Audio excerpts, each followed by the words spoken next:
partial fractions. X plus 4 by x square minus 4 by x plus 1.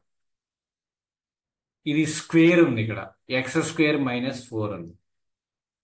ఇలా ఇచ్చినప్పుడు confuse అవ్వద్దు. ఇప్పుడు చూడండి, దీన్ని x plus 4 by x square minus 4 ఉంది కదా, దాన్ని x plus 2 into x minus 2గా రాసుకోవచ్చు, ఇంటూ ఎక్స్ ప్లస్ 1.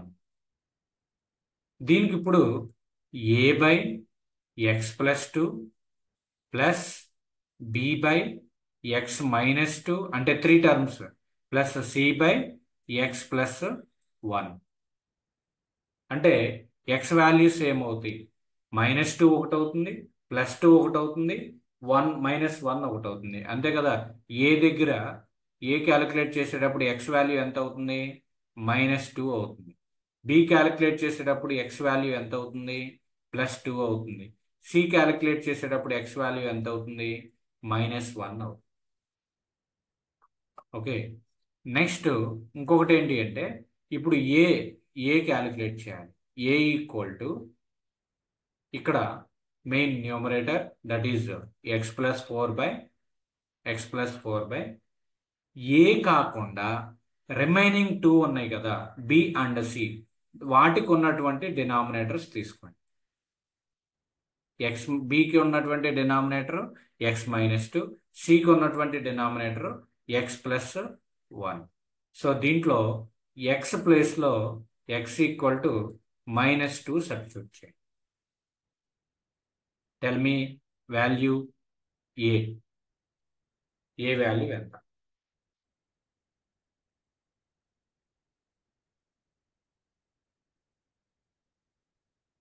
ఎక్స్ ప్లేస్లో -2 సబ్స్టిట్యూట్ చేయండి. 1/2 sir. How much? 1/2 sir. 1/2. ఇంకా ఎనీబడి?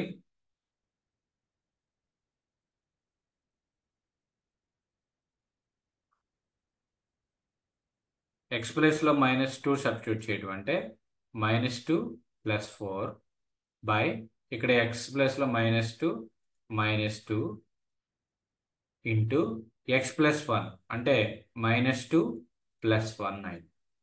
సో దాన్నైనా సింప్లిఫై చేసి చెప్పండి. -2 + 4 అంటే 2 బై -2 అంటే 4, -2 + 1 అంటే -1. సో ఇది ఏమవుతుంది, 2/-4 అవుతుంది. 2/-4 అంటే 1/2. సేమ్ అలానే find out the value of B అండి. బి చెయ్యాలి, మీరు చేయకపోతే వాల్యూ ఉండదు ఇంక దీనికి. బి అంటే ఈ యొక్క నెంబర్, ఈ యొక్క ఎక్స్ప్రెషన్, న్యూమరేటర్లో ఉన్నటువంటి ఎక్స్ప్రెషన్ అంటే ఎక్స్ ప్లస్ 4 తీసుకోండి బై డినామినేటర్. నువ్వు ఏది క్యాలిక్యులేట్ చేస్తున్నావు, బి క్యాలిక్యులేట్ చేస్తున్నావు. బి కాకుండా రిమైనింగ్ ఏ అండ్ సిలో ఉన్నాయి. ఏకి ఉన్నటువంటి డినామినేటర్ ఎక్స్ ప్లస్ 2 అయింది, సికి ఉన్నటువంటి డినామినేటర్ ఎక్స్ ప్లస్ 1 అయింది. సో దీనికి ఇప్పుడు ఎక్స్ ప్లేస్లో ఎక్స్ ఈక్వల్ టు 2 అనమాట. బి క్యాలిక్యులేట్ చేసేటప్పుడు ఎక్స్ ఈక్వల్ టు 2 సబ్స్టిట్యూట్ చేయండి. ఎక్స్ ఈక్వల్ టు 2 సబ్స్టిట్యూట్ చేయండి. 1/2 sir. 1/2. Anybody remaining persons? X ప్లేస్లో 2 నోట్తో చెప్పేసి 2, ఇక్కడ 2 పెడితే 6 అవుతుంది, ఇక్కడ 2 పెడితే 2 + 2 4 ఇంటూ ఎక్స్ ప్లస్ 1 అంటే 2 + 1 3 ఇంటూ 3 అంటే 6/12 అంటే 1/2. రైట్. సిమిలర్గా సి వాల్యూ ఫైండ్ అవుట్ చేయండి. సి వాల్యూ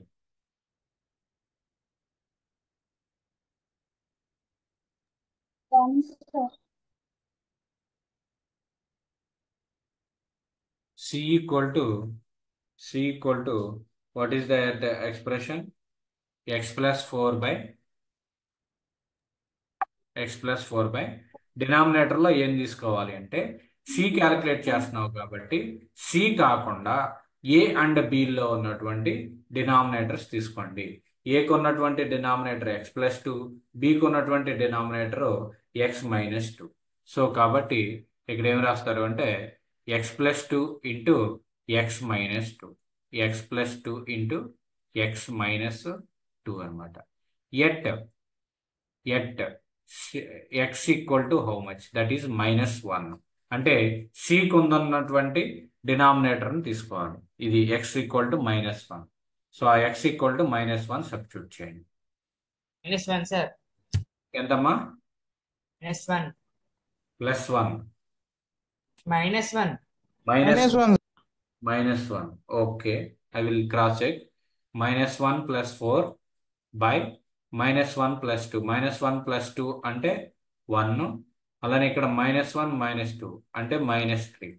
సో ఇది ఏమవుతుంది? 4 - 1 అంటే 3. 3/-3, that value is -1. C value is -1. So ఇప్పుడు ఆన్సర్ ఏమవుతుందంటే A is -1/2, B is 1/2, C is -1. C is -1. So అక్కడ సబ్స్టిట్యూట్ చేయాలి. ఈ రాయటం ఇంపార్టెంట్. ఇప్పుడు ఏబిసిలు వచ్చేసినాయి కదా, దాని యొక్క కన్క్లూజన్ రాయాలి. మీరు కన్క్లూజన్ ఎలా రాయాలి అంటే ఏది ఇచ్చినటువంటి ఎక్స్ప్రెషన్ ఏబిసి ముందుకెళ్ళిపోయాను. ఇది ఆన్సర్ ఏమవుతుంది అంటే కలర్ మారుస్తే మీకు ఈజీ క్లారిటీ వస్తుంది. లాస్ట్లో ఇలా రాయాలి, ఈక్వల్ టు ఏ. ఏ ఎంత వచ్చింది? -1/2 కదా, -1/2 ఇంటూ ఎక్స్ ప్లస్ టూ. అలానే ప్లస్ బి వాల్యూ ఎంత వచ్చింది? 1/2 ఆ?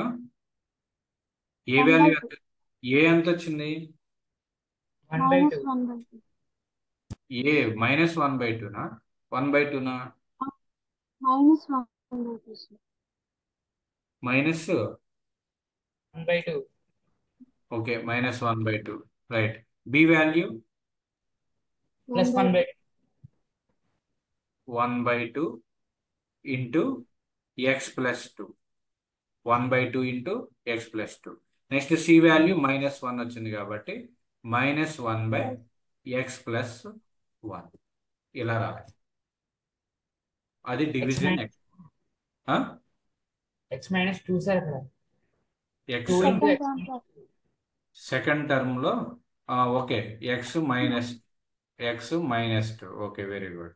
-2.